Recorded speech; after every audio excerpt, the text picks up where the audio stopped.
മഹാനായ ഇമാം ഗസ്സാലി റളിയല്ലാഹു അൻഹുവിനോട് ഒരാൾ ചോദിച്ചു, മനുഷ്യൻ്റെ സ്വഭാവം എങ്ങനെയാണ് അറിയാൻ പറ്റുക? മഹാനായ ഇമാം മറുപടി പറഞ്ഞത് എങ്ങനെയാണ്? ഭാര്യ രോഗിയായിരിക്കുമ്പോൾ ഭർത്താവിൻ്റെ സ്വഭാവം തിരിയും. ഭർത്താവ് ദരിദ്രനായിരിക്കുമ്പോൾ ഭാര്യയുടെ സ്വഭാവവും മനസ്സിലാകും. പ്രയാസത്തിൽ യഥാർത്ഥ സുഹൃത്തിൻ്റെ സ്വഭാവം വെളിച്ചത്ത് വരും. മാതാപിതാക്കൾ വാർദ്ധക്യത്തിലെത്തുമ്പോൾ മക്കളുടെ തനി സ്വരൂപം മനസ്സിലാവും. അനന്തര സ്വത്ത് വീതിക്കുമ്പോൾ സഹോദരങ്ങളുടെ യഥാർത്ഥ സ്വഭാവം മനസ്സിലാക്കാൻ കഴിയും. അന്യദേശങ്ങളിൽ വെച്ചിട്ടാണ് ബന്ധുക്കളുടെ സ്വഭാവം തിരിച്ചറിയാൻ കഴിയുന്നത്. സ്വാർത്ഥ ലാഭം നഷ്ടപ്പെടുമ്പോൾ യഥാർത്ഥ സ്നേഹം പ്രകടമാകും.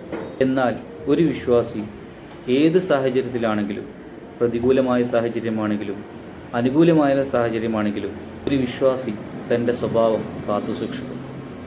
അല്ലാഹു സുബ്ഹാനഹു വ തആല സൽസ്വഭാവികളിൽ നമ്മെ ഉൾപ്പെടുത്തി അനുഗ്രഹിക്കട്ടെ. ആമീൻ.